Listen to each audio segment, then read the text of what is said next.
मैं बात कर रहा हूँ सेंटेंस का, कि किसी भी सेंटेंस का मुख्य भाग वर्ब बताया था, तो वर्ब तो है ही है, लेकिन वर्ब के बाद क्या होता है? सब्जेक्ट। बिना सब्जेक्ट का वर्ब कोई काम नहीं कर सकता। जैसे कि इंपरेटिव सेंटेंस में वर्ब से ही सेंटेंस शुरू हो जाता है, किंतु उसका सब्जेक्ट यू अंडरस्टूड रहता है, वो छिपा रहता है, तो बिना सब्जेक्ट का काम नहीं हो सकता। तो मैं बात करूँ, क्या आप ये जानते होंगे कि सब्जेक्ट का स्थान पर नाउन काम करता है या प्रोनाउन काम करता है, जिरंड काम करते हैं और इन्फिनेटिव काम करता है। ये तो समझ में आ गया कि जिरंड भी नाउन के काम करता है और इन्फिनेटिव भी नाउन। कुल मिलाकर नाउन या प्रोनाउन का ही आप लोग जानते हैं कि नाउन या प्रोनाउन ही सब्जेक्ट के बारे में, सब्जेक्ट के स्थान पर काम करते हैं। क्या आपको पता है कि इन नाउन या प्रोनाउन, जिसको मैं जिरंड भी ले लिया, इन्फिनेटिव भी ले लिया, वो भी नाउन काम करते हैं, या इनके सिवाय कुछ और भी सब्जेक्ट हैं जो किसी सेंटेंस में आकर सब्जेक्ट का स्थान देते हैं? तो आप उसी के बारे में आज, यदि आप नहीं जानते हैं तो मैं उसी के बारे में बताने जा रहा हूँ कि ये नाउन या प्रोनाउन, या ये कहें नाउन का स्थान पर ये जिरंड और ये आपका इन्फिनेटिव को से सिवाय और भी है सब्जेक्ट, जिसका बारे में आज बताने जा रहा हूँ। है क्या? तो इंट्रोडक्टरी सब्जेक्ट देयर, इसके बारे में बताने जा रहा हूँ। और ऐसा ये सब्जेक्ट है, ऐसा इसका यूज है इस सब्जेक्ट का, देयर का, कि इसका जाने बिना आपका हिंदी से अंग्रेजी बनाने में, अनुवाद बनाने का जो नियम है अधूरा रह जाएगा। देयर का प्रयोग जानना अत्यावश्यक है कि कहाँ कहाँ कैसे बताने जा रहा हूँ क्या है।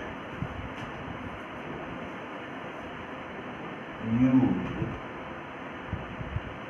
आप देयर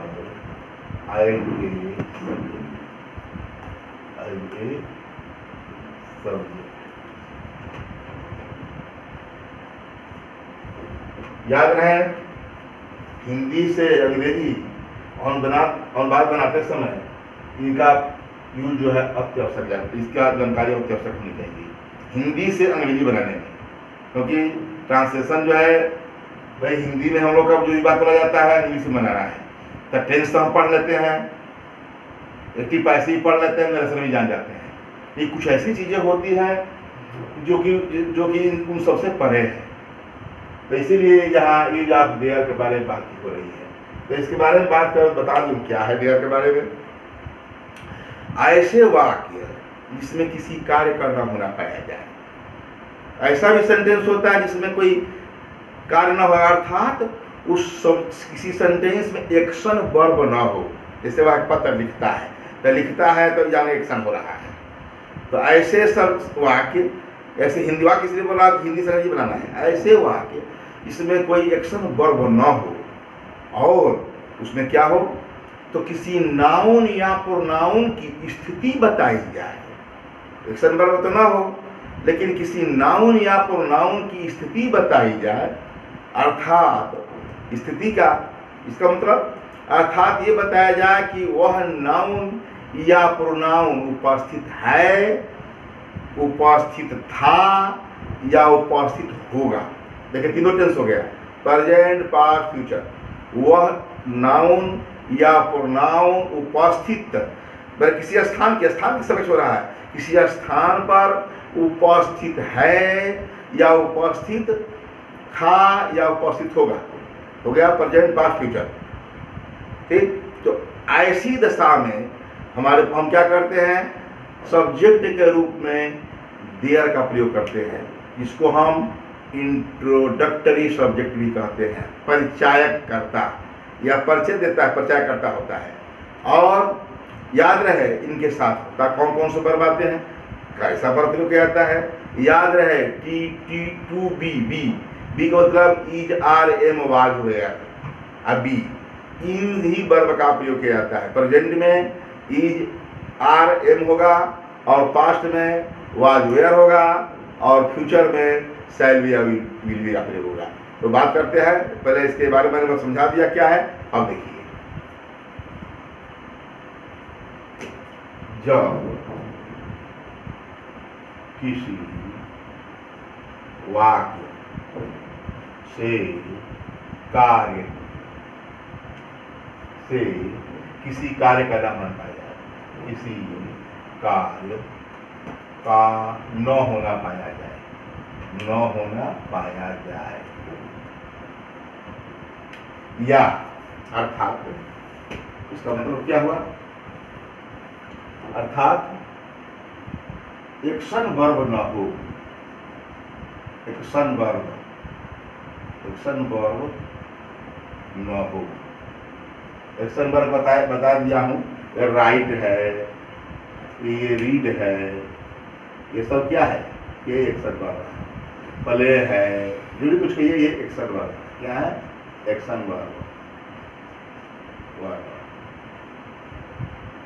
याद रहे, कहने का मतलब कि जब किसी वाक्य से किसी कार्य का न होना पाया जाए, अर्थात एक्शन वर्ब न हो, और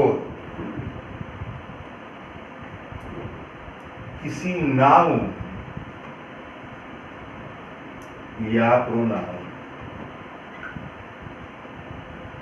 की स्थिति का पता चले, स्थिति का पता चले,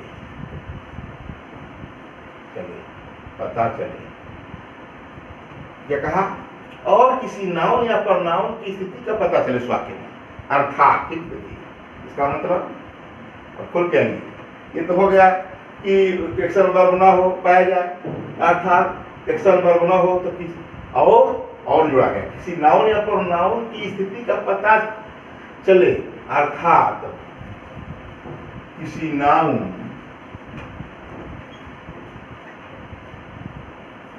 अर्थात यह पता चले कि कोई नाउन या प्रोनाउन, इसलिए लिख रहा हूं कि लिखने वाले बच्चे लिख लेंगे आराम से और जान लेंगे, बार बार लिखना होगा। अर्थात यह पता चले कि कोई नाउन या प्रोनाउन किसी स्थान पर, स्थिति का पता चले मतलब क्या? स्थान पर ना, किसी प्लेस के स्थान पर, प्लेस ऑफ एडवर्ब की बात है, किसी स्थान पर उपस्थित है, उपस्थित था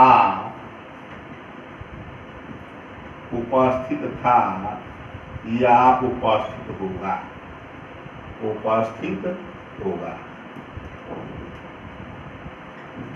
ये बात है। जब किसी वाक्य से किसी कार्य का न होना पाया जाए, अर्थात एक्शन वर्ब न हो उस सेंटेंस में, अर्थात एक्शन वर्ब न हो, कब? उस सेंटेंस में, अर्थात एक्शन वर्ब न हो, वर्ब न हो उस वाक्य में, ठीक है? अब सही है। एक्शन वर्ब न हो उस वाक्य में, अर्थात एक्शन वर्ब न हो उस वाक्य में, और किसी नाउन या प्रोनाउन की स्थिति का पता चले, स्थिति का पता चले, अर्थात यह पता चले कि कोई नाउन या प्रोनाउन किसी स्थान पर उपस्थित है, उपस्थित था या उपस्थित होगा। तीनों टेंस हो गया, प्रेजेंट, पास्ट, फ्यूचर। प्रेजेंट हो गया, पास्ट हो गया, फ्यूचर हो गया, उपस्थित होगा, ये पता होना चाहिए। तो ऐसी दशा में उपस्थिति की दृष्टि में, ऐसी दशा में सब्जेक्ट के रूप में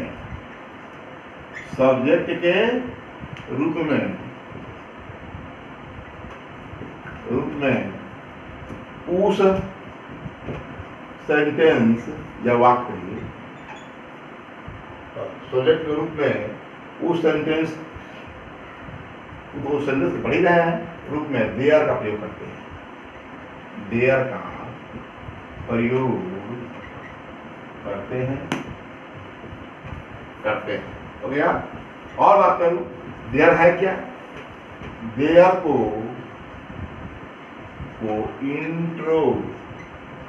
इंट्रोडक्टरी सब्जेक्ट भी कहते हैं, भी कहते हैं। इसके देयर के साथ क्या का प्रयोग होता है? देयर के साथ is, are, am, was, were, यानी कि क्लियर कर देते हैं। देयर के साथ प्रेजेंट में इज, आर,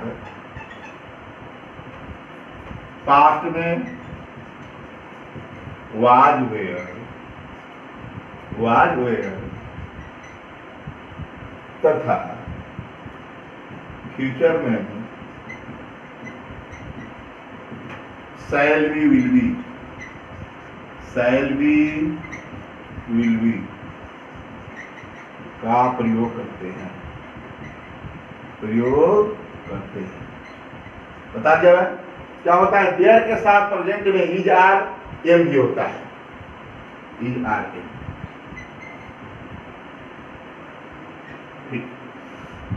पास्ट में वाज, वेयर तथा फ्यूचर में शैल बी या विल बी का प्रयोग करते हैं। ये शैल बी, विल बी घटता किसके अनुसार है? तो बात करें, ऊपर का मिटा देते हैं।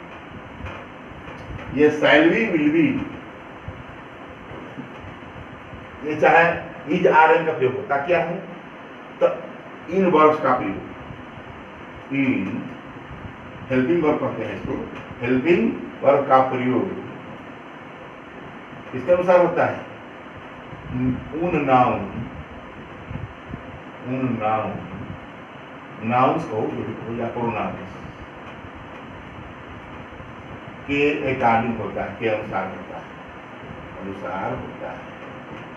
कहने का मतलब कि वो नाउन या प्रोनाउन सिंगुलर है कि प्लूरल है, अब देखना है। सिंगुलर है कि प्लूरल है, उस हिसाब से होगा। याद रहे।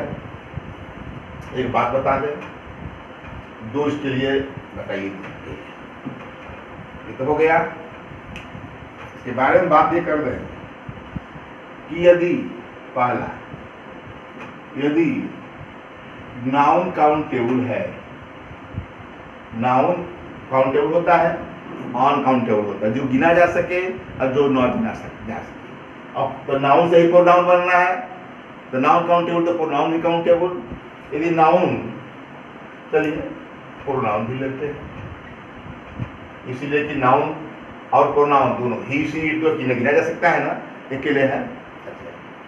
तो नाउन, प्रोनाउन, चलिए इसी का स्थान पर होता है। काउंटेबल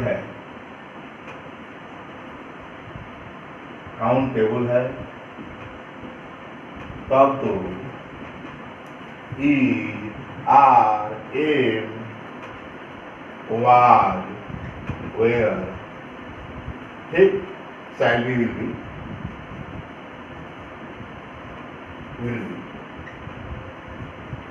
में से किसी का, में से ठीक है, किसी का प्रयोग किया जाएगा। किसका अनुसार? नाउन में से नाउन या प्रोनाउन के अनुसार किया जाएगा। में से किसी का, में से किसी, बता देते हैं इसे क्या करना है। में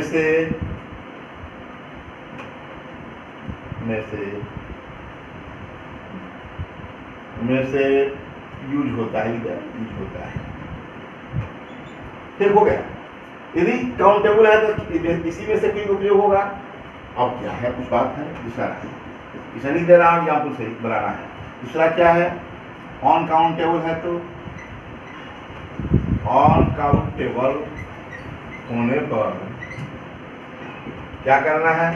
केवल इज, प्रेजेंट इज और वाज का प्रयोग करते हैं।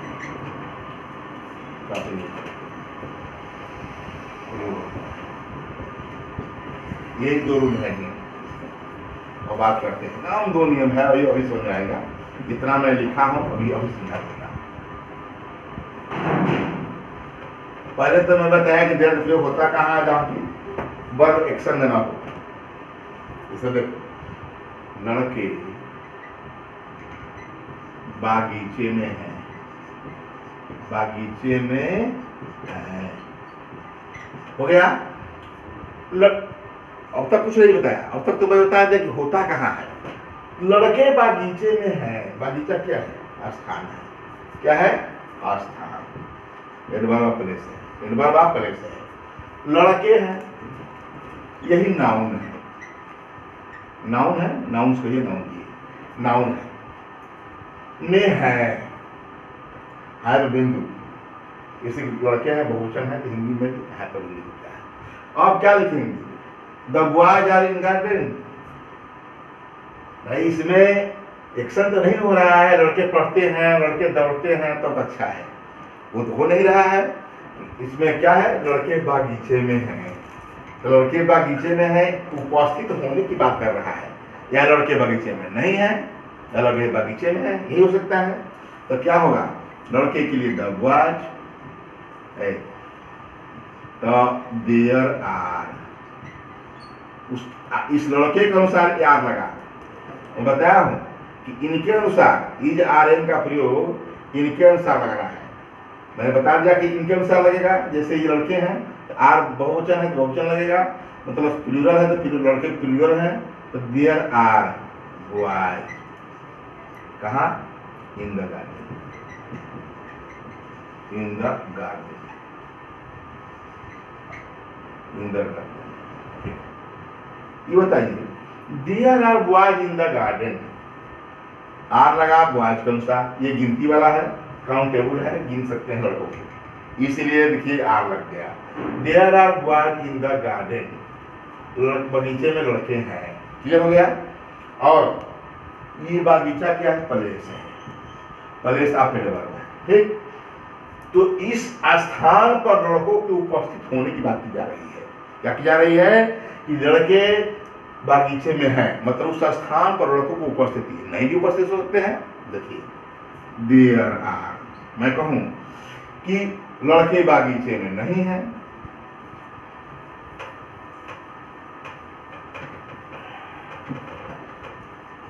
लड़के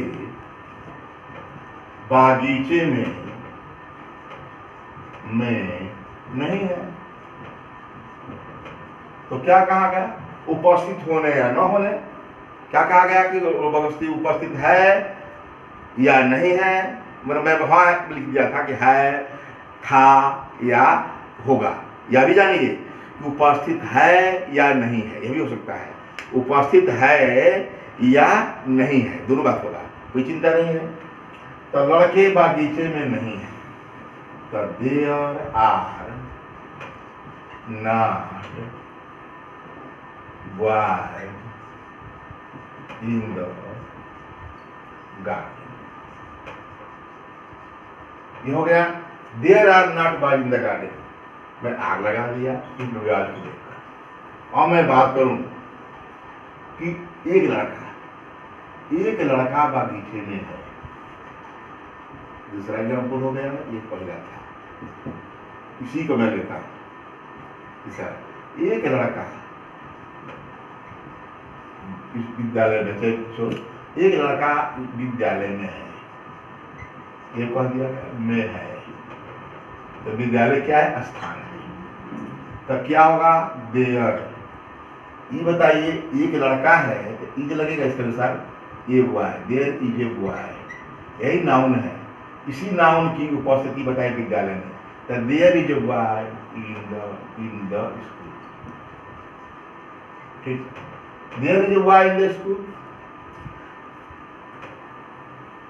अब मैं इसमें इज भी लगा दिया, आर भी लगा दिया, वार भी लगा सकता हूं, जिसे मैं कहूं किसी को कि लड़के बागीचे में थे, तो क्या होगा? There were, there were, there were boys in the garden. Clear है? वेयर भी लग गया, आर भी लग गया, इज भी लग गया, ये भी देख रहे हैं। ऐसा इसी जैसे वाई है, इज लग गया, और ये टेंस है, टेंस बदल कर किया, मैं कहूँ कि लड़के में नहीं, इसे निगेटिव बना दिया था इसलिए। तो यह एक लड़का विद्यालय में था, मैं कर दूं तो आज का भी प्रयोग हो गया। There was a boy in the school, ठीक। और हो गया कि देयर, इसमें there were boy in the garden, तो वाज भी, वेयर भी हो गया, वाज भी हो गया, आर भी हो गया। अब मैं बात करता हूं अनकाउंटेबल, इसी ने मिटाया मुझे।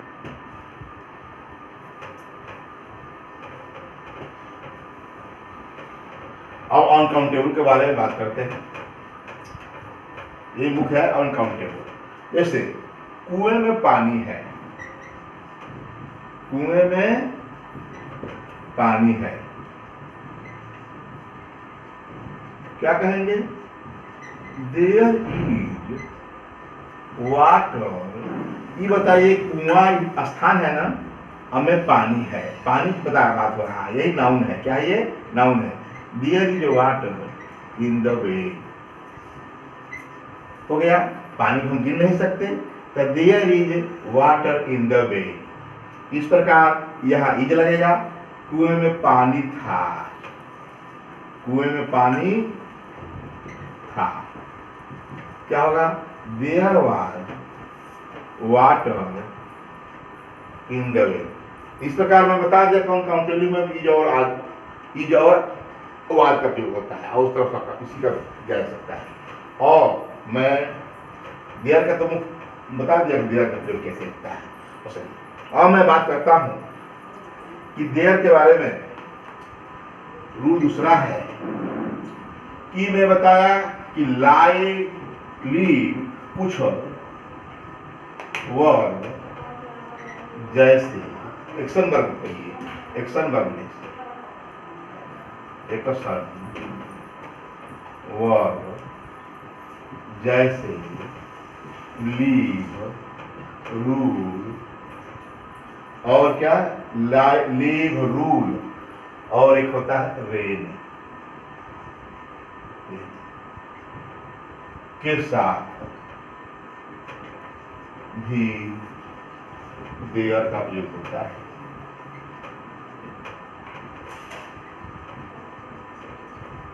क्यों ऐसा होता है कि लाइव यह भी तो प्रेजेंट कर रहा, उपस्थित रहना, शासन करना, शासन करना दोनों को होता है, ये तो भी उपस्थिति दिखाता है, उपस्थित होना।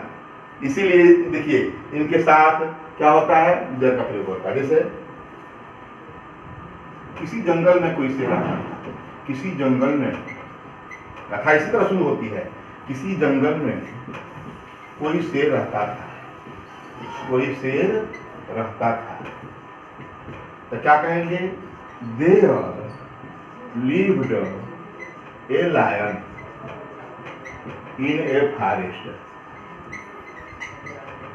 याद देखा होगा कि स्टोरी में लिखा रहता है देयर लिव्ड ए लायन, किसी जंगल में कोई शेर के लायन लिख लिया, और रहता था का lived, there lived a lion in a forest, ठीक। There lived a lion. अभी किसका है? किसी राज्य में कोई राजा शासन करता था, शासन करता था, उसके लिए दोनों शब्द है, रूल या रेन। तो देयर रूल्ड ए किंग, कोई राजा, ए किंग, कोई राजा मतलब ये आर्टिकल का चीज है, कोई मतलब एक की जगह पर एक लिखिए, कोई लिखिए, किसी लिखिए, बात देखे हुआ इंडेफिनिट है। There ruled a king in a state, in a kingdom कहिए, किसी राज्य में, इन ए किंगडम या इन ए स्टेट कहिए, हो गया। ये लिव का हो गया, लिव का तो हमेशा रहता है, there lived a lion, there ruled हो गया, दे रेन, और इसी तरह रेन हो गया। और मैं बात करता हूं कि तीसरा रूल इसका मुख्य बता दूं, तीसरा में यह है कि बात करता हूं तीसरे में कि यदि कोई अनिश्चित नाउन हो, कोई अनिश्चित नाउन हो तब तो उसके बाद देयर का प्रयोग होगा, और वही नाउन निश्चित हो या प्रोनाउन ही निश्चित हो तो उसके साथ देयर का प्रयोग नहीं होगा। मतलब नाउन या प्रोनाउन अनिश्चित होने पर ही देयर का प्रयोग होता है, प्रयोग होता है। निश्चित नाउन या प्रोनाउन, ये नाउन किसी का नाम, नेम हो किसी का नेम, और प्रोनाउन ही होगा, ही सी, ही हो और सी हो, ये ना प्रोनाउन निश्चित है। प्रोनाउन किसी निश्चित प्रोनाउन के साथ देयर का प्रयोग नहीं, देयर का प्रयोग नहीं होता, नहीं होता। एक बात दो बता दूं, जैसे कमरे में है, कोई लड़का कमरे में है, कमरे में है, क्या कहेंगे? कोई लड़का निश्चित नहीं है और निश्चित है, तो क्या कहेंगे? There is a boy in the room. अब मैं कहूं कि राम कमरे में है, राम कमरे में है, तो क्या होगा? अब देयर नहीं लगा सकते, देयर इज राम नहीं लिख सकते, ये नहीं लिख सकते कि there is Ram in the room, in the room, ये सरासर गलत है। ये क्या है? गलत है। क्या होगा? इसका होगा कि Ram is in the room. क्या होगा? Ram is in the room, ये सही है। ये गलत है कि देयर इज राम। इस कोई नाउन जो है निश्चित है तो कोई बात नहीं, देयर का प्रयोग होगा। और यदि वह जो है नाउन निश्चित है, यहाँ ही भी हो सकता है, यहाँ ही नहीं, राम ही भी हो सकता है, Ram he is in the room, Ram is in the room. ठीक है, तो इस प्रकार मैंने देयर का प्रयोग बता दिया कि किसी सेंटेंस में जो है जब कोई कार्य न हो रहा हो, अर्थात वर्ब एक्शन में न हो, तो वहां पर और कोई नाउन प्रोनाउन हो और उसकी उपस्थिति बताई जाए कि उपस्थिति है या नहीं है, था या होगा, तो हम क्या करते हैं? वहां सब्जेक्ट रूप में देयर का प्रयोग करते हैं, बस।